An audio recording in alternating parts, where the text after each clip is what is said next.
ಏನಾಗುತ್ತೆ, ನಮಗ್ ಬೆಳಕಾಗುತ್ತೆ. ಆದ್ರೆ ದುರುಳರು ಅಂತ ಬಂದಾಗ ನಮ್ಗೆ ಒಂದು ಹಳೆ ಒಡಂಬಡಿಕೆಯಿಂದ ಹಿಡಿದು ಹೊಸ ಒಡಂಬಡಿಕೆ ತನಕ ನಾವು ನೋಡಿದಾಗ ಫಸ್ಟ್ ನಮಗ್ ಬರೋದು ಹೆರೋದಿಯ, ಮತ್ತೆ ಹೆರೋದ ಮತ್ತು ಕಾಯಿನ ಮತ್ತು ಅಬೇಲದಲ್ಲಿ ಕಾಯಿನ ಹೇಗೆ ಅವನೊಬ್ಬ ಅಂದ್ರೆ ದುರುಳರ ಪಟ್ಟಿ ನಾವಂತ ಲೆಕ್ಕ ತಗೊಳಕ್ ಹೋದಾಗ, ಮತ್ತು ಅಭಿಮೆಲೇಕ ಎಲ್ಲರಿಗಿಂತ ಹೆಚ್ಚಾಗಿ ಯೇಸು ಸ್ವಾಮಿಯವ್ರ ಜೊತೆಲೆ ಇದ್ದು ಅವರ ನೀತಿ, ಅವರ ನಡತೆ ಏನೂ ಕಲಿದೆ ತನ್ನ ಜೀವನ ಅನ್ಯಾಯವಾಗಿ ಬಿಟ್ಟವನು. ಎಂತಿಯವರು ಹೆಂಗಂಗೋ ಬದಲಾಗ್ಬಿಡ್ತಾರೆ. ನಾವೇ ಎಷ್ಟೋ ಜನ ನೋಡ್ತೀವಿ. ಬರೀ ಒಂದ್ ಪ್ರಾರ್ಥನೆಯಿಂದ ಬದಲಾದವ್ರು ನೋಡಿದೀವಿ. ಅಂದ್ರೆ ಅವ್ರ ಸ್ನೇಹಿತರಿಂದ ಬದಲಾಗಿರೋದ್ ನೋಡಿದೀವಿ. ತಂದೆ ತಾಯಿ ಆಚಾರ ವಿಚಾರಗಳನ್ನ ನೋಡಿ ಕಲ್ತಿರೋರು. ಅಕ್ಕ ಹಿಂಗಾದ್ಲು, ತಂಗಿ ಒಳ್ಳೆಯವಳಾದ್ಲು, ಅಣ್ಣ ಇದ್ದ ಅವನು ನೋಡಿ ಕಲ್ತು ಬುದ್ಧಿವಂತರಾದ್ವಿ. ಆದ್ರೆ ನಮ್ಗೆ ತುಂಬಾ ದುರುಳರು ಅಂತ ಬಂದಾಗ ನಮ್ಗೆ ಜೂದಾಸ್ ಇಸ್ಕರಿಯೋತನೇ ನೆನ್ಪ್ ಬರೋದು. ಈ ಹಳೆ ಒಡಂಬಡಿಕೆಯಲ್ಲಿ ಸುಮಾರು ಅರಸರುಗಳು, ಸಮುವೇಲನ ಗ್ರಂಥ ಅವ್ರದ್ದು ಎಲ್ಲಾರ್ಗು ನೋಡ್ಕೊಂಡ್ ಬರ್ಬೇಕಾದ್ರೆ ಒಂದಲ್ಲ ಒಂದು ಅಂದ್ರೆ ಪಾಪ ಕೃತ್ಯಗಳಿಗೆ ಒಂದಲ್ಲ ಒಂದು ಗೊತ್ತೋ ಗೊತ್ತಿಲ್ದಿರ ಮಾಡಿರೋ ಪಾಪಗಳಿಂದ ದುರುಳರ ಪಟ್ಟಿನಲ್ಲಿ ಬಂದ್ಬಿಡ್ತಾರೆ. ಅದ್ರಲ್ಲೂ ದುರುಳರ ಪಟ್ಟಿ ಅಂತ ಲೆಕ್ಕಕ್ಕಂತ ಬಂದಾಗ ಯೋಬ ಕಷ್ಟದಲ್ಲಿ ಒಂದು ಸೈತಾನನ ಕುತಂತ್ರಕ್ಕೆ ಸಿಕ್ಕಾಕೊಂಡು ಯೋಬ ಆಹ್ ಕಷ್ಟದಲ್ಲಿ ಸಿಕ್ಕಾಕೊಂಡಾಗ ಅವನ ಸ್ನೇಹಿತರು ಅವ್ರಿಗೆಲ್ಲರೂ ನೋಡಿರ್ತಾರೆ. ಹೇಗೆ ದೇವರ ಒಂದು ಮಾರ್ಗನ ಹಿಡ್ದಿದ್ದಕ್ಕೆ ಅವನು ಎಷ್ಟು ಚೆನ್ನಾಗಿ ಅಂದ್ರೆ ಬದುಕ್ತಾ ಅಂತ. ಆದ್ರೆ ಅವನೇ ಕೆಟ್ಟವನ್ ಅಂದ್ರೆ ಅವನಿಗೊಂದು ಕೆಟ್ಟ ಪರಿಸ್ಥಿತಿ ಅಂತ ಬಂದಾಗ ಅವನ ಸ್ನೇಹಿತರು ಅವನಿಗೆ ಎಷ್ಟು ಅಂದ್ರೆ ದೇವ್ರಿಗೆ ಅಭಿಮುಖರಾಗಿ ನಡೆಯುವಂತೆ ಅವನಿಗೆ ಪ್ರೇರೇಪಿಸ್ತಾರೆ. ಅಂದ್ರೆ ಅಹ್ ದೇವರನ್ನೇ ಬಿಟ್ಟು ಇದು ಹೊರಗೆ ಬರಂಗೆ ಅಂತ ಹೇಳ್ಬಿಟ್ಟು ಸುಮಾರು ವಚನಗಳನ್ನ ನಾವು ಅಹ್ ಅಂದ್ರೆ ಹಳೆ ಒಡಂಬಡಿಕೆಯಲ್ಲಿ ಸುಮಾರು ವಚನಗಳನ್ನ ನೋಡ್ಬೋದು. ದುರುಳರು ಹೇಗೆ ಒಂದು ಇದ್ ಮಾಡ್ತಾರೆ, ಹೇಗೆ ಅವರನ್ನ ಅಂದ್ರೆ ಮಿಸ್ಗೈಡ್ ಮಾಡ್ತಾರೆ ಅಂತ ಹೇಳ್ಬಿಟ್ಟು.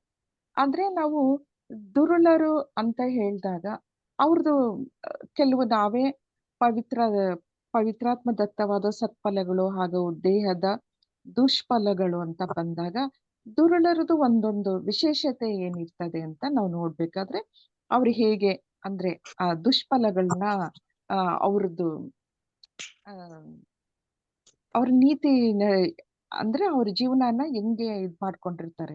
ದುಷ್ಫಲಗಳು ಅಂತ ನೋಡಿದಾಗ ನಮ್ಗೆಲ್ಲರಿಗೂ ಗೊತ್ತಿರಂತೆ ಪ್ರಿಯರೇ, ಆಧಾರ, ಅಶುದ್ಧತೆ, ಕಾಮುಕತನ, ವಿಗ್ರಹಾರಾಧನೆ ಮಾಡೋದು, ಮಾಟ ಮಂತ್ರಕ್ಕೆ ಬಲಿಯಾಗೋದು, ಹಗೆತನ, ಜಗಳ, ಹೊಟ್ಟೆ ಕಿಚ್ಚು, ಕ್ರೋಧ, ಸ್ವಾರ್ಥ ಭೇದ, ಪಕ್ಷಪಾತ, ಮತ್ಸರ, ಕುಡುಕುತನ, ದುಂದೌತಣ ಅಂತ ಹೇಳ್ಬಿಟ್ಟು ಜಾಯ್ ಬ್ರದರ್ ಒಂದ್ಸಲ ಹೇಳಿದಕ್ಕೆ ಈ ದುಷ್ಫಲಗಳನ್ನ ಒಂದೊಂದು ವಿಚಾರವಾಗಿ ಎಲ್ಲರಿಗೂ ಹೇಳ್ತಾರೆ.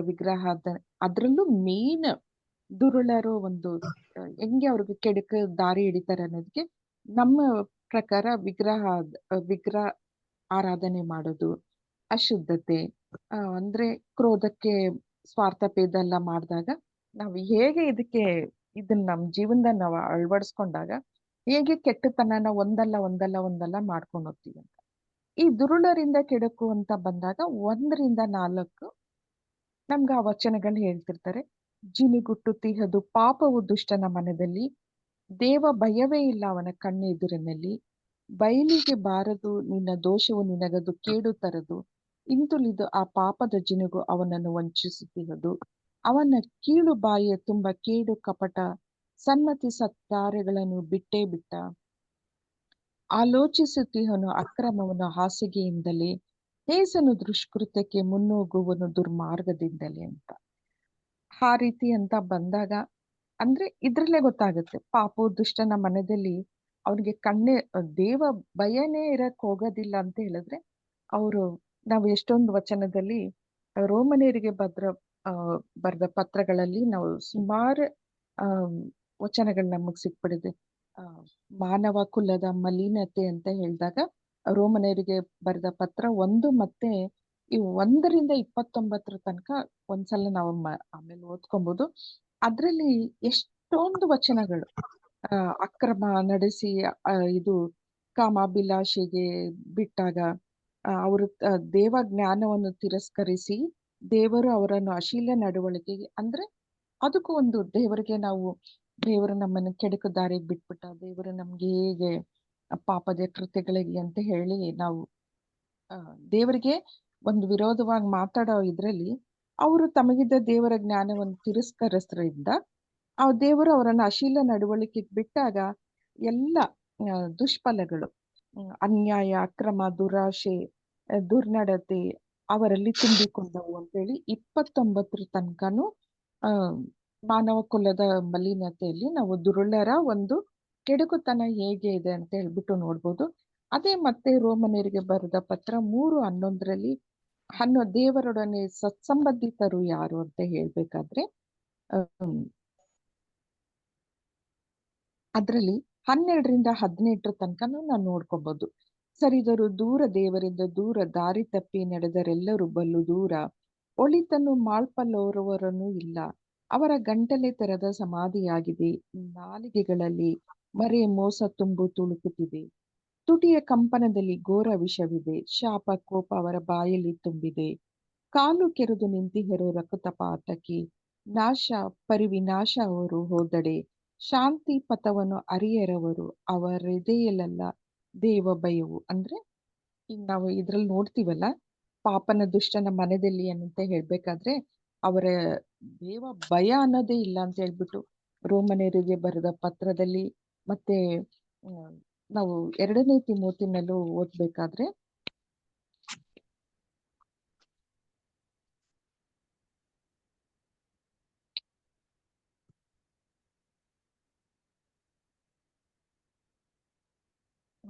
ಆ, 2ನೇ ತಿಮೋತಿ 3ರಲ್ಲಿ ನೋಡ್ಬೇಕಾದ್ರೆ ಅವರು ಜನರು ಸ್ವಾರ್ಥ ಚಿಂತಕರು, ಲೋಭಿಗಳು, ಅಹಂಕಾರಿಗಳು, ಬಡಾಯಿಕೋರರು, ದೇವದೂಷಕರು, ಹೆತ್ತವರಿಗೆ ಅವಿಧೇಯರು, ಕೃತಜ್ಞರು, ಭಕ್ತಿಹೀನರು ಆಗಿರುವರು. ಅವರು ಮಮತೆ ಇಲ್ಲದವರು, ಸಮಾಧಾನ ಸಹಿಸದವರು, ಚಾಡಿಕೋರರು, ಸ್ವೇಚ್ಛಾರ್ಥಿ ಕ್ರೂರಿಗಳು, ಒಳಿತನ್ನು ದೋಷಿಸುವರು ಆಗುವರು. ನಂಬಿಕೆ ದ್ರೋಹಿಗಳು, ದುಡುಕುವವರು, ಮಹಾಗರ್ವಿಗಳು ಆಗುವರು. ದೇವರನ್ನು ಅರಸದೆ ಭೋಗವನ್ನೇ ಬಯಸುವವರು. ಅವರು ಭಕ್ತಿಯ ವೇಷ ಧರಿಸಿದ್ದರೂ ಅದರ ನಿಜವಾದ ಶಕ್ತಿಯನ್ನು ಅಲ್ಲಗಳೆಯುವರು. ಇಂಥವರ ಸಹವಾಸ ನಿನಗೆ ಬೇಡ ಅಂತ ಹೇಳಿ ತೋರಿಸುತ್ತೆ. ಅಂದ್ರೆ ಕುಡುಕರ ದುಡುಕರಿಂದ ಕೆಡುಕು, ದುಡುಕರ ಒಂದು ಹೆಂಗೆ ಒಂದು ಅವ್ರದ್ದು ನಡವಳಿಕೆ ಹೇಗಿರುತ್ತೆ ಅನ್ನೋದನ್ನ ಈ 4 ಇದ್ರಲ್ಲಿ ದೇವ ಭಯವೇ ಇರೋದಿಲ್ಲ ಅಂತ ಹೇಳಿದಾಗ ಮತ್ತೆ ನಾನು ಅದು ಇಸ್ಕರಿಯೋತ ನನ್ಗೆ ತಗೊಂತೀನಿ, ದೇವರೇ ಜಗಜ್ಯೋತಿಯೇ ದೇವರೇ ಜೊತೆಲಿ ಇರ್ಬೇಕಾದ್ರೆ ಆ ದೇವರಿಗೂ ಭಯ ಪಡದೆ ಅಂತ ದುಷ್ಕೃತ್ಯಗಳಿಗೆಲ್ಲ ಇದ್ ಮಾಡ್ಬಿಟ್ಟಿರ್ತಾರೆ. ಆಮೇಲೆ ಎಫೆಸೀಯರಿಗೆ ಬರೆದ ಪತ್ರದಲ್ಲೂ ನಾವು ನೋಡ್ತೀವಿ,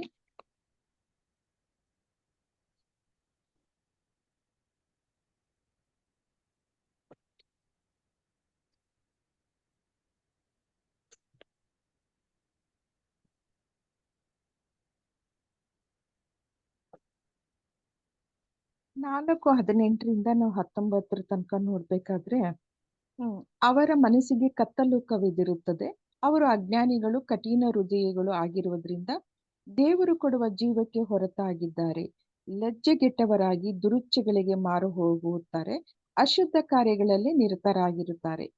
ಕ್ರಿಸ್ತ ಯೇಸುವಿನಿಂದ ನೀವು ಇಂಥದ್ದೇನು ಕಲಿಯಲಿಲ್ಲ ಅಂತ ಹೇಳ್ಬಿಟ್ಟು ಇಂಥದ್ದೆಲ್ಲ ದೇವರು ಕಲ್ಸಕ್ಕೂ ಹೋಗೋದಿಲ್ಲ, ನಮ್ಗೆ ಆ ರೀತಿ ನಾವು ಇದು ಮಾಡೋದು ಇಲ್ಲ. ಅಂದ್ರೆ ಆ ತಪ್ಪು ಒಂದು ಮಾಡೋಕ್ಕೂ ಹೋಗೋದಿಲ್ಲ. ಆದ್ರೆ ಈ ಒಂದು 4 ಒಂದು ನೋಡ್ಬೇಕಾದ್ರೆ ಅಂದ್ರೆ ನಮ್ ಮನಸ್ಸು, ನಮ್ ಬಾಯಿ, ನಮ್ ಕಣ್ಣು ಮತ್ತೆ ಕೈ, ಈ 4 ದೇವರ ಅಂಗಾಂಗ ಅಂದ್ರೆ ಆ ದೇಹದ ಒಂದು ಅಂಗಾಂಗಗಳು ಈ ಪಾಪದ ಕೃತ್ಯಗಳಿಗೆ ಹೇಗೆ ಇದ್ರಲ್ಲಿ ಅಂದ್ರೆ ಬಂದಿದೆ ಅಂತ ತೋರಿಸ್ತಾರೆ. ಆದ್ರೆ ಯೇಸು ಸ್ವಾಮಿಯವರು ಒಂದ್ಸಲ ನಮ್ಗೆ ಹೇಳ್ತಾರಲ್ಲ, ನಿಮ್ಗೇನಾದ್ರೂ ಒಂದು ಕೆಟ್ಟದ್ದು ಅನ್ನೋದು ಇದ್ದಾದ್ರೆ ಆ ಒಂದು ಕಣ್ಣೇನಾದ್ರೂ ನಿಮ್ಗೆ ಕೆಟ್ಟದ್ದು ನೋಡಕ್ಕಿದ್ದಾದ್ರೆ ಆ ಕಣ್ಣನ್ನೇ ತೆಗೆದ್ಬಿಡಿ ಅಂತ. ನಾವೇನಾದ್ರೂ ಆ ತರ ಒಂದು ತೆಗೆಯೋದು ಮಾಡೋದು ಅಂತ ಏನಾದ್ರೂ ಇದ್ದಿದ್ರೆ ದೇಹದಲ್ಲಿ ನಮ್ಗೆ ಯಾವ ಪಾರ್ಟ್ಸ್ಗಳು ಇರ್ತಿರ್ಲಿಲ್ಲ ಅನ್ಸುತ್ತೆ. ಅಂದ್ರೆ ದೇವರು ಎಷ್ಟು ಚೆನ್ನಾಗಿ ಹೇಳ್ತಾರೆ, ನಿಮ್ ಕಣ್ಣನ್ನೇನಾದ್ರೂ ನೀವು ದುಷ್ಕೃತ್ಯಗಳನ್ನ ನೀವು ನೋಡೋದಿದ್ರೆ ಅದನ್ನಿಂದ ತೆಗ್ದಾಕಿ, ಮನಸ್ಸಿನಿಂದ ತೆಗ್ದಾಕಿ. ಯಾಕಂದ್ರೆ ಇಲ್ಲೇ ನಾವು ನೋಡ್ತೀವಿ. ಅವನ ಕಣ್ಣೆದುರಿನಲ್ಲಿ ದೇವರ ಭಯ ಇಲ್ಲ. ಅವನ ಕಣ್ಣೆದುರಿನಲ್ಲಿ ಅಂದ್ರೆ ಅವನು ಮಾಡ್ತಾರ ಕೆಲಸಕ್ಕೆ ಅವನಿಗೆ ಅವನೇ ಮಾಡ್ತಿರ್ತಾನೆ. ಅವನೇ ಎಲ್ಲ ನೋಡ್ಕೊಂಡು ಮಾಡ್ತಿರ್ತಾನೆ. ಅವನಿಗೆ ದೇವರ ಭಯ ಅನ್ನೋದೇ ಇಲ್ಲ. ಆದ್ರೂ ಮನಸ್ಸು ಬಯಲಿಗೆ ಬಾರದು ನಿನ್ನ ದೋಷವು ನಿನಗದು ಕೇಡು ತರದು ಅಂತ ಹೇಳ್ಬಿಟ್ಟು ಅವನ ಮನಸ್ಸು ಅವನಿಗೆ ಧೈರ್ಯ ತುಂಬ್ತಾ ಇರುತ್ತೆ. ಅವನ ಕಣ್ಣು ಅವನ ಕೀಳು ಬಾಯಿ ತುಂಬಾ ಕೇಡು ಕಪಟ, ಸನ್ಮತಿ ಸತ್ಕಾರ್ಯಗಳನ್ನು ಬಿಟ್ಟೇ ಬಿಟ್ಟ ಅಂತ ಹೇಳಿದ್ರೆ, ಅವನ ಕೀಳು ಬಾಯಿ ಅಂದ್ರೆ ಅಂದ್ರೆ ಅವನ ಬಾಯಿ, ಅವನ ನಾಲಿಗೆ, ಅವನ ಮನಸ್ಸಿನಿಂದ ಬರೋ ಮಾತುಗಳು ಹೇಗೆ ಅಹ್, ಕೇಡು ಕಪಟ, ಕೀಳು ಬಾಯಿ ತುಂಬಾ ಕೇಡು ಕಪಟ ಅಂತ ಹೇಳಿದ್ರೆ, ನಾವು ಹೇಗೆ ಜನರಿಗೆ ನಾವು ಮಾತಾಡೋ ರೀತಿಲೂ ಹೊಡಿಯೋದ್ ಬೇಡ, ತಡಿಯೋದ್ ಬೇಡ, ಏನು ಬೇಡ. ಎಲ್ಲರೂ ಒಂದು ಎಲ್ಲರಿಗೂ ಗೊತ್ತಿರುತ್ತೆ ಒಂದು ಆ, ಹರಿತವಾದ ಒಂದು ಆಯುಧ ಯಾವುದು ಮನುಷ್ಯನ್ನ ಕೊಲೆ ಮಾಡೋದಕ್ಕೆ ಅಂತ ಹೇಳಿದ್ರೆ ಅದು ಒಂದು ನಾಲಿಗೆ. ಎರಡು ಏಟು ಹೊಡೆದ್ಬಿಟ್ರು ತಡ್ಕೊಬಹುದು. ಆದ್ರೆ ಮಾತು ಸಾಯೋವರೆಗೂ ಉಳ್ಕೊಳ್ಳುತ್ತೆ ಅಂತ ನಾವು ಸುಮಾರು ಜನದ ಬಾಯಲ್ಲಿ ಕೇಳಿದೀವಿ. ಅದೇ ರೀತಿ ಈ 4 ವಚನಗಳಲ್ಲಿ ಆ ಬಾಯಿ, ಕಣ್ಣು, ಕೈ ಎಲ್ಲ ಹೇಗೆ ಒಂದು ನಮ್ಮ ದುಷ್ಕೃತ್ಯಗಳಿಗೆ ಅಂದ್ರೆ ನಮ್ಗೆ ಮಾಡೋದಕ್ಕೆ ಒಂದು ಹೆಲ್ಪ್ ಮಾಡುತ್ತೆ ಅಂತ ಹೇಳ್ಬಿಟ್ಟು. ಯೇಸು ಸ್ವಾಮಿಯವರಂತೂ ಸುಮಾರು ವಚನ ಮತ್ತೆ ಏನು ಬರೆದ ಶುಭ ಸಂದೇಶದಲ್ಲಾಗ್ಲಿ, ಎಲ್ಲಾ ವಿಚಾರದಲ್ಲೂ ಬರ್ಬೇಕಾದ್ರೆ ಹೇಳ್ತಿರ್ತಾರೆ. ಅಂದ್ರೆ ನಾವು ಹೇಗೆ ಒಳಿತಂದ ಇದು ಮಾಡ್ಕೊಬೇಕು. ಒಂದೊಂದು ಸಣ್ಣದು ಇದು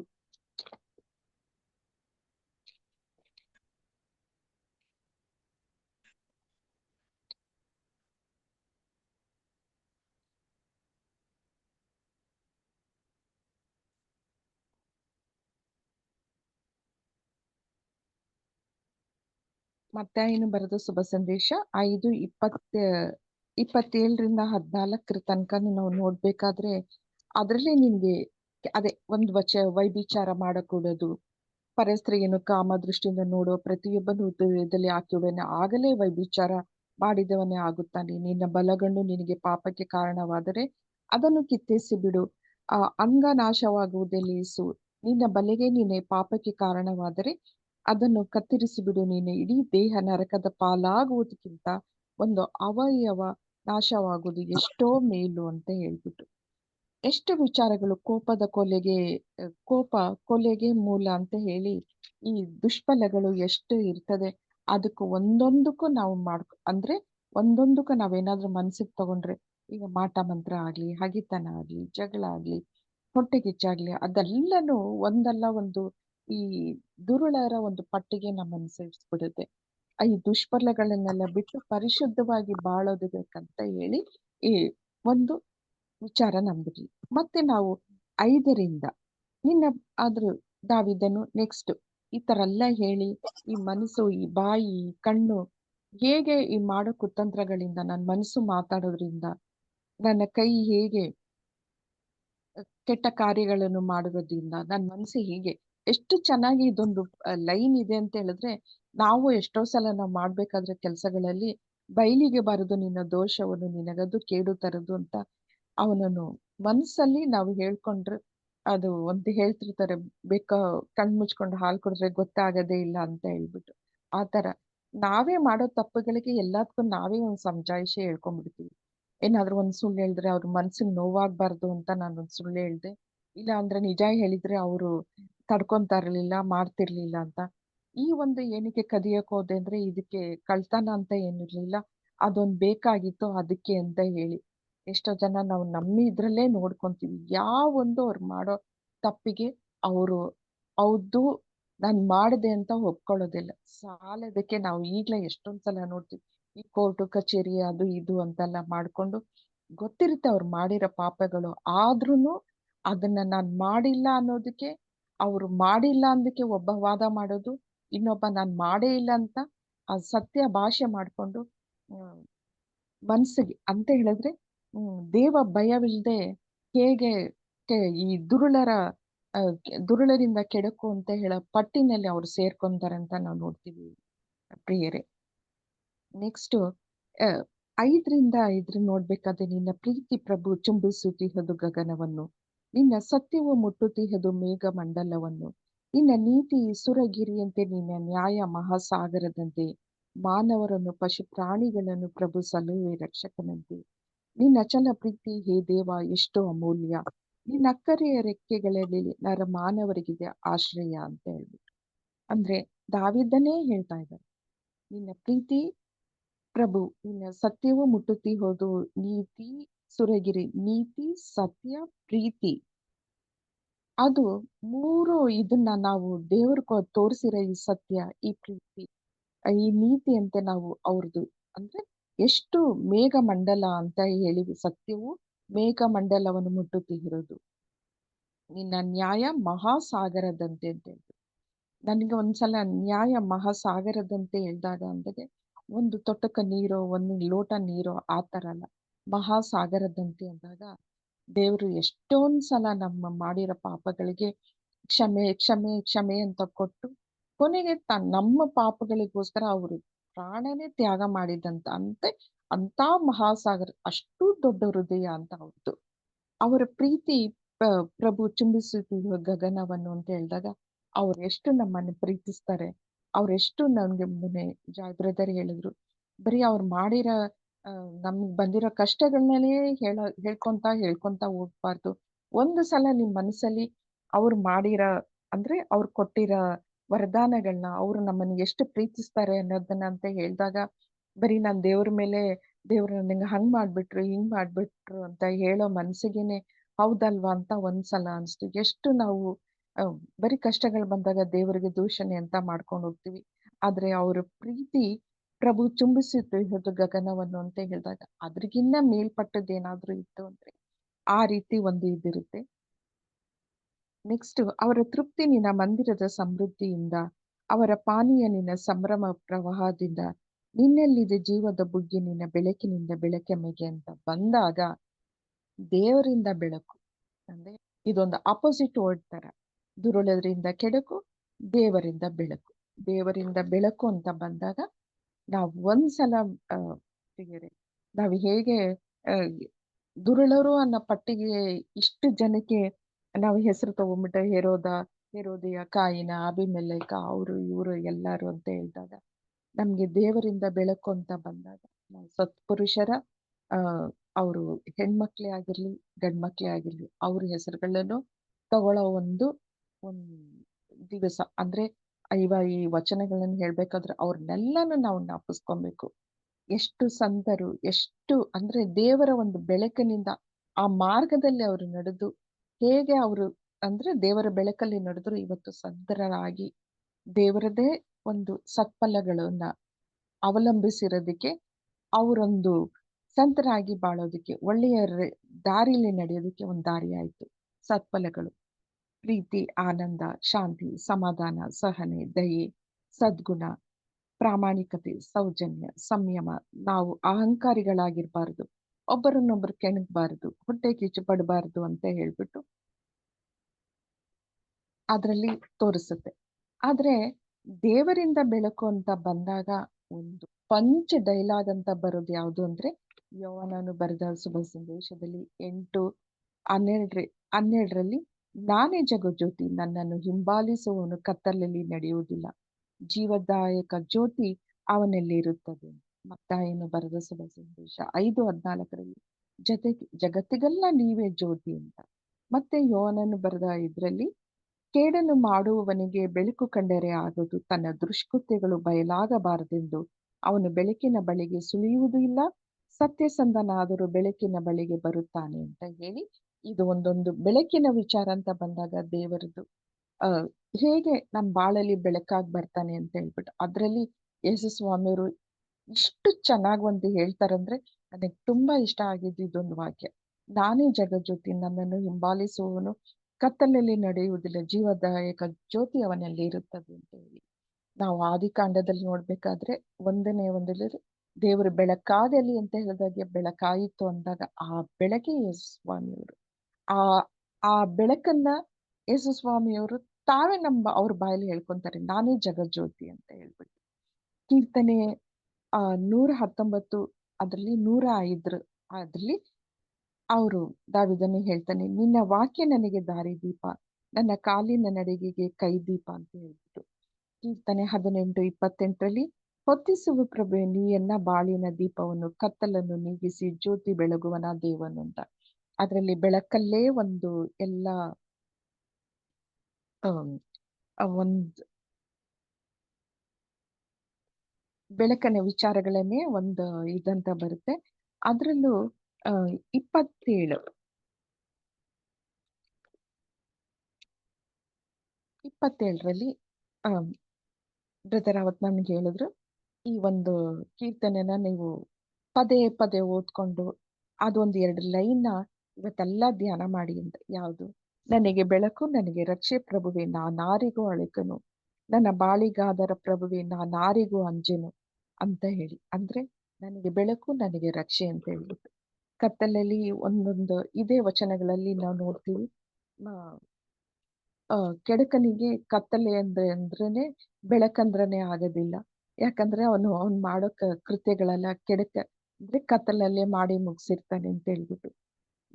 ಈ ದೇವರಿಂದ ಬೆಳಕು ಅಂತ ಹೇಳ್ಬಿಟ್ಟು ನಾವು ಎಷ್ಟು ಅಂದ್ರೆ ಹೊಸ ಒಡಂಬಡಿಕೆಯಿಂದ ಹಿಡಿದು ಹಳೆ ಒಡಂಬಡಿಕೆ ತನಕ ದುರುಳರು ಹೇಗೆ ಅವರು ಎಲ್ಲ ಕೆಡುಕುಗಳನ್ನ ಮಾಡ್ಕೊಂಡ್ ಬಂದ್ರು ಅಂತ ಹೇಳೋದು ಎಷ್ಟಿರುತ್ತೋ ಅಷ್ಟೇ ದೇವರಿಂದ ನಮ್ಗೆಲ್ಲ ಬೆಳಕು ಅಂತ ಹೇಳಿ. ಎಷ್ಟು ಅಂದ್ರೆ ಕೇಡನ್ನು ಮಾಡುವವನಿಗೆ ಬೆಳಕು ಕಂಡರೆ ಆಗದು, ತನ್ನ ದುಷ್ಕೃತ್ಯಗಳು ಬಯಲಾಗಬಾರದು, ಅವನ ಬೆಳಕಿನ ಬಳಿಗೆ ಸುಳಿಯುವುದೂ ಇಲ್ಲ ಅಂತ ಹೇಳ್ಬೇಕಾದ್ರೆ ಯೇಸು ಸ್ವಾಮಿಯವರು ತನ್ನ ರೆಕ್ಕೆಗಳ ಅಡಿಯಲ್ಲಿ ಇದರಲ್ಲಿ ತೋರಿಸ್ತಾರೆ, ಹೇಳ್ತಾರೆ, ನಿನ್ನ ಅಕ್ಕರಿಯ ರೆಕ್ಕೆಗಳ ಅಡಿಯಲ್ಲಿ ಅಂತ. 91 ಕೀರ್ತನೆಯಲ್ಲಿ ಆಶ್ರಯ ಪಡುವೆ ನಿನ್ನ ರೆಕ್ಕೆಗಳ ಅಡಿಯಲ್ಲಿ ಅಂತ ಹೇಳಿ.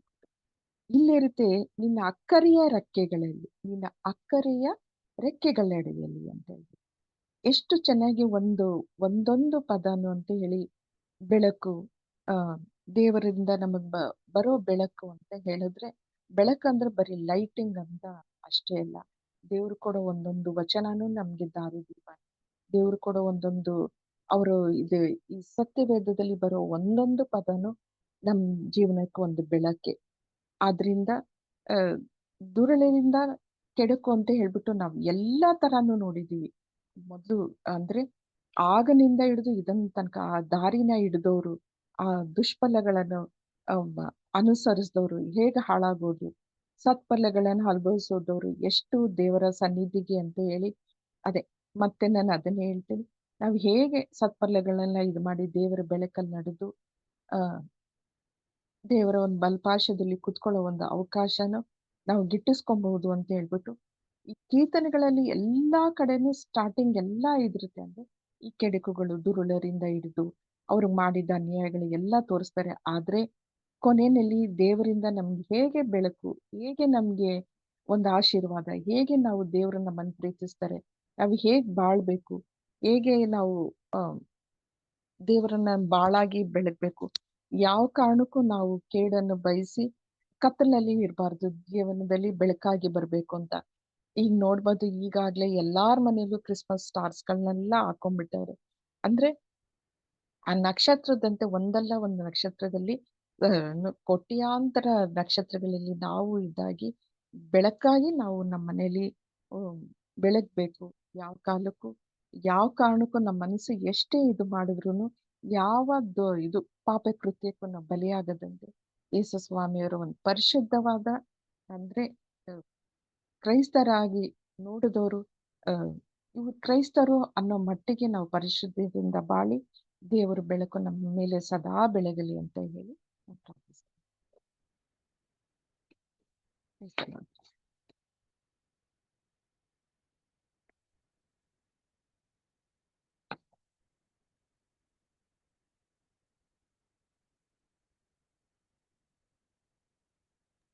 Praise the Lord.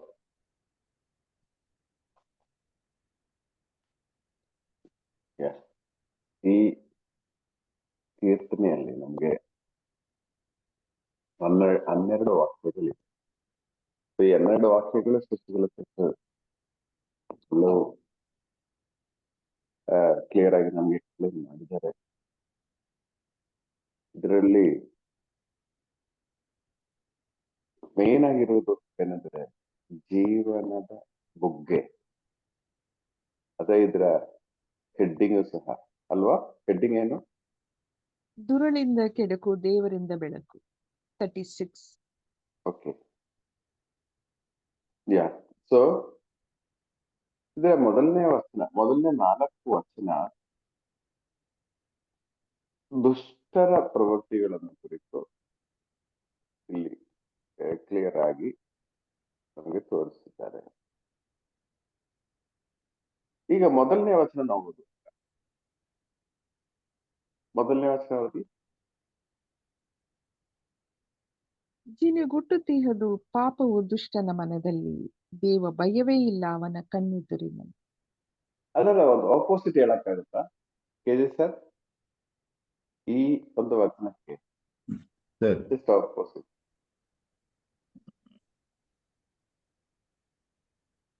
ಆಪೋಸಿಟ್ ಅಂದ್ರೆ ದುಷ್ಟನ ಸ್ಥಾನದಲ್ಲಿ ಒಳ್ಳೆಯವರು ಹಾಕುವುದಾದ್ರೆ, ಅದೇ ಜಿನುಗುಟ್ಟುತ್ತಿಹುದು ಒಳ್ಳೆಯತನವು ಶಿಷ್ಟನ ಮನದಲ್ಲಿ, ಸಜ್ಜನರ ಮನದಲ್ಲಿ. ಸೊ ನೋಡಿ, ಅಲ್ಲಿ ಈ ದುಷ್ಟರ ಮನಸ್ಸಿನಲ್ಲಿ ದೇವ ಭಯಕ್ಕೆ ಸ್ಥಾನವಿಲ್ಲ ಅಂದೆ, ಆದ್ರೆ ಸಜ್ಜನರ ಮನಸ್ಸಿನಲ್ಲಿ ಭಯಕ್ಕೆ ಸ್ಥಾನವಿಲ್ಲ. ದೇವರ ಆ ಒಂದು ಪ್ರಸನ್ನದಿರುವಾಗ ಅವರಿಗೆ ಭಯವೇ ಇಲ್ಲ. ಸೊ ಆ ರೀತಿ ನಾವು ನೋಡೋದಾದ್ರೆ ಈಗ 1, 2, 3, 4 ವಚನಗಳು ದುರ್ಜನರ ಅವಸ್ಥೆ ಮತ್ತು ಸಜ್ಜನರ ಅವಸ್ಥೆ ಇದು ಕ್ಲಿಯರ್ ಆಗಿ ನಮ್ಗೆ ಇಲ್ಲಿ ಕೊಡಲಾಗಿದೆ. ಶಶಿಕಲಾಸಸ್ ಅದು ಕ್ಲಿಯರ್ ಆಗಿ ನಮ್ಗೆ ಎಕ್ಸ್ಪ್ಲೈನ್ ಮಾಡಿ ಆಗಿದೆ. ಸೊ ಇಲ್ಲಿ ಸಜ್ಜನರ ಬಗ್ಗೆ 5ನೇ ವಾಕ್ಯದಿಂದ ಕ್ಲಿಯರ್ ಆಗಿ ಇದೆ. ಇಲ್ಲಿ ಸಜ್ಜನರು, ಇದರಲ್ಲಿ ನಮ್ಗೆ ಈ 9ನೇ ವಾಕ್ಯ, 9ನೇ ವಾಕ್ಯ ನನ್ನಲ್ಲಿದೆ ಜೀವದ ಬುಗ್ಗೆ, ನಿನ್ನ ಬೆಳಕಿಂದ ಬೆಳಕಮೆಗೆ. ಪ್ರಿಯರೇ, ಈ ಸತ್ಯವನ್ನು ತಿಳಿದವರು ಅಂದ್ರೆ ಜೀವನದ ಬುಗ್ಗೆ ನಿಮ್ಮಿಂದ ಬರುತ್ತದೆ, ಬೆಳಕು ನಿಮ್ಮಿಂದ. ಈ ಸತ್ಯವನ್ನು ತಿಳಿದ ವ್ಯಕ್ತಿಗಳು ಆಕ್ಚುಲಿ ನಾವು ಈ ಒಂದು ಸತ್ಯ ಅಂದ್ರೆ ಇದರ ಒಂದು ಕ್ರಕ್ಸ್ ಅಂದ್ರೆ 9ನೇ ವಚನದಲ್ಲಿ ಈ ಒಂದು ಕೀರ್ತನೆ, ಈ ಸತ್ಯವನ್ನು ಸ್ವಲ್ಪ ಅಲ್ಪಾಲ್ಪವಾಗಿ ನಾವು ತಿಳಿದಿದ್ವಿ. ಆದುದರಿಂದ ನಮ್ಗೆ ಗೊತ್ತು ಜೀವದ ಬುಗ್ಗೆ ಬೇರೆ ಎಲ್ಲೂ ಇಲ್ಲ ಆ ದೇವರಲ್ಲೇ. ನಮ್ಗೆ ಈ ವಚನ ನಾವು ಚಿಂತಿಸುವಾಗ ಪ್ರಿಯರೇ, ನಮ್ಗೆ ನಾವು ನಮ್ಮ ಒಂದು 2 ವರ್ಷಗಳ ಹಿಂದೆ ಇದ್ದ ನಮ್ಮ ವಿಶ್ವಾಸವು ಈಗಿರುವ ವಿಶ್ವಾಸವು ಸ್ವಲ್ಪ ಕಂಪೇರ್ ಮಾಡೋಣ. 2 ವರ್ಷಗಳ ಈ ವಿಶ್ವಾಸ ಅಂತ ಹೇಳುವಾಗ ಕೆಲವರೇನಂದ್ರೆ ಏನೋ ನಾವು ಕಷ್ಟಪಟ್ಟು ಸಾಧಿಸುವ ಒಂದು ವಿಷಯ, ಆಗಲ್ಲ ಎಂಬುದು ಆಗುತ್ತದೆ ಆಗುತ್ತದೆ ಆಗುತ್ತದೆ ಎಂಬ ರೀತಿಯಲ್ಲಿ ಯೋಚನೆ ಮಾಡಿ ಸಾಧಿಸುವ ಒಂದು ಕಾರ್ಯ ಅಲ್ಲ ವಿಶ್ವಾಸ. ವಿಶ್ವಾಸ ನಮ್ಮ ಹೃದಯದಿಂದ ದೇವರು ನಮ್ಗೆ ಕೊಡುವಂತ ದಾನ. ಸೊ ಆ ಒಂದು ರೇಂಜಿಗೆ ಈಗ ನಮ್ಗೆ ಬರ್ತಾ ಇದೆ. ಎಷ್ಟೇ ಕಷ್ಟ ಆದರೂ ದೇವರು ನಮ್ಮನ್ನು ಕೈ ಬಿಡಲ್ಲ, ದೇವರಿದ್ದಾರೆ, ಈ ಕಷ್ಟದಲ್ಲೂ ದೇವರು ಒಳಿತು ನಮ್ಗೆ ತೋರಿಸ್ತಾರೆ, ಇದ್ರಲ್ಲೂ ಏನೋ ಒಂದು ಒಳಿತಿದೆ, ಈ ರೀತಿ ಯೋಚನೆ ಮಾಡುವ ಆ ಒಂದು ರೇಂಜಿಗೆ ನಾವು ಮೆತ್ತಿಗೆ ಈ ಒಂದು ಕಳೆದ 2-3 ವರ್ಷಗಳಲ್ಲಿ ಬಂದಾಗ, ಕಾರಣ ನಮಗೀಗ ಗೊತ್ತಾಗ್ತಾ ಇದೆ ಜೀವನದ ಬುಗ್ಗೆ ಮತ್ತೆ ಪ್ರಕಾಶ ಇದೆರಡು ಆ ದೇವರಿಂದ ಮಾತ್ರನೇ ಬರಲು ಸಾಧ್ಯ ಎಂಬುದಿಲ್ಲ. ಪ್ರಿಯರೇ, ಈ ಒಂದು ರೇಂಜ್ ಅಲ್ಲಿರುವ ನಮ್ಮ ಅದೇವ ಅನುಭವ ಇನ್ನು ಜಾಸ್ತಿ ಆಗುವಾಗ ಏನಾಗ್ತದೆ, ಈ ದೇವರ ಬುಗ್ಗೆ, ಆ ಜೀವ ಜಲದ ಬುಗ್ಗೆ ಮತ್ತೆ ಬೆಳಕು ನಾವು ನೇರವಾಗಿ ಆ ದೇವರಿಂದ ಸ್ವೀಕರಿಸಲು ನಮ್ಗೆ ಸಾಧ್ಯವಾಗುತ್ತದೆ. ಇಲ್ಲಿ 3ನೇ ವಾಕ್ಯದಲ್ಲಿದೆ. 3ನೇ ವಾಕ್ಯದಲ್ಲಿ ಅವನ ಕೀಳು ಬಾಯಿಯ ತುಂಬ ಕೇಡು ಕಪಟ ಅವನ ಬಾಯಿ ತುಂಬಾ ಸಣ್ಣ ಕೇಳು ಕಪಟ ಎಂದು ಹೇಳುವಾಗ ಪ್ರಿಯರೇ, ಈ ಒಂದು ದೇವರ ಬೆಳಕು, ದೇವರ ಆ ಜೀವ ಜಲದ ಬುಕ್ಕಿ ಅನುಭವಿಸುವಾಗ ಏನಾಗ್ತದೆ, ನಮ್ಮ ಬಾಯಿ ತುಂಬಾ ಏನ್ ಬರುತ್ತದೆ, ಇದರ ಆಪೋಸಿಟ್ ಆಗಿ ಆ ದೇವರ ಪ್ರೀತಿ ನಮ್ಮಿಂದ ಹರಿಯುತ್ತೆ. ಬರುತ್ತಾ ಬರುತ್ತಾ ಇನ್ನೊಂದು ಬುಗ್ಗೆಯಾಗಿ, ಇನ್ನೊಂದು ಬೆಳಕು ಕೊಡುವ ವ್ಯಕ್ತಿಯಾಗಿ ನಾವೊಬ್ಬೊಬ್ಬರು ಮಾರ್ಪಾಡಾಗ್ತಾ ಬರುತ್ತೆ. ನಾವು ಕೆಲವುದೆಲ್ಲ ನೆಗೆಟಿವ್ ಇಂದ ನಾವು ನೋಡ್ಬೇಕು. ನೆಗೆಟಿವ್ ಆಗಿ ಹೇಳುವುದ್ರ ಆಪೋಸಿಟ್ ತಗೊಂಡ್ರೆ ನಮ್ಗೆ ಅರ್ಥ ಆಗ್ತದೆ. ಈ ನೆಗೆಟಿವ್ ನಮ್ಮಿಂದ ತೆಗೆದುಹಾಕುವಾಗ ನಮ್ಮಲ್ಲಿ ಏನ್ ಬರುತ್ತೆ ಅಂತ ಹೇಳಿ. ಅದರಲ್ಲಿದೆ ಈ 3ನೇ ವಾಕ್ಯದ 2ನೇ ಭಾಗದಲ್ಲಿದೆ ವಿವೇಕ. ಓದಿ ಸರ್. ಅವನ ಕೀಳುಬಾಯಿ ತುಂಬಾ ಕೇಡು ಕಪಟ, ಸನ್ಮತಿ ಸತ್ಕಾರ್ಯಗಳೇ ಬಿಟ್ಟೇ ಬಿಟ್ಟ. ಅಂದ್ರೆ ಈ ಸನ್ಮತಿ ಸತ್ಕಾರ್ಯಗಳವನ್ನಿಲ್ಲ, ಆದ್ರೆ ಜೀವನ ಜಲದ ಬುಗ್ಗೆ ನಾವು ಆಗುವ, ಈ ಬೆಳಕು ನಾವು ಆಗುವ ನೋಡಿ, ಎರಡೂ ನಮ್ಮಲ್ಲಿ ತುಂಬಿ ಬರುತ್ತದೆ, ಸತ್ಕಾರ್ಯಗಳು ನಮ್ಮಲ್ಲಿ ತುಂಬಿ ಬರುತ್ತದೆ. ಸೊ ಪ್ರಿಯರೇ, ಈಗ ಈ ಒಂದು ಕೀರ್ತನೆಯ ಮುಖಾಂತರ ನಮ್ಗೆ ಶಶಿಕಲಾ ಸುಮಾರು ಕ್ಲಿಯರ್ ಆಗಿ ನಮ್ಗೆ ತಿಳಿಸಿಕೊಟ್ಟಿದ್ದಾರೆ. ಸೊ ನಾವು ಆಗ್ಬೇಕಾಗಿರೋದು, ದೇವರು ಇಲ್ಲಿ 9ನೇ ವಚನದಲ್ಲಿ ಹೇಳಿದ ಹಾಗೆ ನಾವು ಜೀವಜಲದ ಒಂದು ಬುಗ್ಗೆ ಆಗ್ಬೇಕು. ನಾವು ಈ ಒಂದು ಬೆಳಕಿನ ಒಂದು ಸೋರ್ಸ್ ಆಗ್ಬೇಕು. ಇದೆರಡೂ ಆಗುವಾಗ ಪ್ರಿಯರೇ, ನಮ್ಮ ಒಬ್ಬೊಬ್ಬರ ಮುಖ, ಈಗ ನಾವು ನೋಡ್ತೀವಿ, ಈ ನಿನ್ನೆನೂ 18 ಜನ ಇದ್ರು, ಇವತ್ತು ಇನ್ನೂ ಕಡಿಮೆ ಆಗಿದೆ. ಜನ ಕಡಿಮೆ ಆಗ್ತಾ ಬರ್ತಾ ಇದೆ. ಕ್ರಿಸ್ಮಸ್ ಬ್ಯುಸಿಯಲ್ಲಿ ಏನಾಗಿದೆ ಅಂದ್ರೆ, ಈಗ ಡೆಕೋರೇಷನ್ ಸೈಡ್ ಅಲ್ಲಿ, ಸ್ಟಾರ್ಗಳು ಇನ್ನೊಂದ್ ಸೈಡ್ ಅಲ್ಲಿ, ಕ್ಯಾರಲ್ ಇನ್ನೊಂದ್ ಸೈಡ್ ಅಲ್ಲಿ, ಇನ್ನು ತಿಂಡಿ ಇನ್ನೊಂದ್ ಸೈಡ್ ಅಲ್ಲಿ. ಈ ಒಂದು ಬಿಸಿಯಲ್ಲಿ ಏನಾಗಿದೆ ನಮ್ಗೆ ಚಳಿ ಇದೊಂದ್ ಸೈಡ್ ಅಲ್ಲಿ ಚಳಿ, ಈ ಪ್ರಾರ್ಥನೆ ಮಾಡಕ್ ಆಗದೆ ಇರೋ ಪರಿಸ್ಥಿತಿ. ನನ್ ಪ್ರಕಾರ ಚಳಿಯಿಂದ ಎದ್ದೇಳಕ್ ಕಷ್ಟ ಇರುವುದು ಕಡಿಮೆ ಇದ್ದಾರೆ ನಮ್ಮ ಜನ. ಆದ್ರೆ ಅವ್ರ ಮೈಂಡ್ ಸೆಟ್ ಎಲ್ಲ ಸುಮಾರು ಡೈವರ್ಟ್ ಆಗಿದೆ. ಹೇಳುವಾಗ ಎಲ್ಲದಕ್ಕೂ ರೀತಿನೂ ಇರ್ತದೆ ಕರೆಕ್ಟ್ ಆಗಿ, ಈ ಕೆಲಸದಿಂದ ಆ ಕೆಲಸದಿಂದ. ಆದ್ರೆ ಪ್ರಿಯರೇ, ಪ್ರಾಬ್ಲಮ್ ಏನಂದ್ರೆ, ಆ ಆ ಒಂದು ಜೀವ ಜಲದ ಬಗ್ಗೆ ನಿಜವಾದ ಲೈಫ್ ಇನ್ನೂ ನಾವು ಅದರ ಪರ್ಫೆಕ್ಷನ್ಗೆ ನಾವು ಇನ್ನೂ ಬಂದಿಲ್ಲ ಇಲ್ಲ. ಏಕೆಂದರೆ ಈ ಮುಂಚಾಣೆ ದೇವರು ನಿಮ್ಗೆ ಕೊಡು. ನಿಜ ಹೇಳ್ತೀನಿ ಬೇರೆ ಬೇರೆ ಎಲ್ಲೂ ಸಿಕ್ಕದೇ ಇರುವ ವಚನಗಳು ನಮ್ಗೆ ದೇವರು ನಮ್ಗೆ ಕೊಡ್ತಾ ಇದ್ದಾರೆ. ಅದು ಅದರ ಒಂದು ಆ ಟೇಸ್ಟ್ ನಮ್ಗೆ ಸಿಕ್ಬಿಟ್ರೆ, ಈ ಲೋಕದ ರೀತಿಯಲ್ಲಿರುವ ಈ ಒಂದು ಡೆಕೋರೇಷನ್ ಬಾಕಿ ಎಲ್ಲದಕ್ಕಿಂತ ಆ ಪ್ರಾಮುಖ್ಯತೆ ಇದಕ್ಕೆ ಕೊಡುವಾಗ ನ್ಯಾಚುರಲ್ ಆಗಿ ಆ ಕಾರ್ಯಗಳು ತುಂಬಾ ಸುಲಭವಾದ, ತುಂಬಾ ಏನ್ ದೊಡ್ಡ ಇದಿಲ್ಲದೆ ಇದ್ರು ತಾನೇ. ಸೊ ಪ್ರಿಯರೇ, ಈ ಒಂದು ಕೀರ್ತನೆಯ ಮುಖಾಂತರ 9ನೇ ವಚನ ನಮ್ಮ ಜೀವನದಲ್ಲಿ ಆಗ್ಬೇಕು.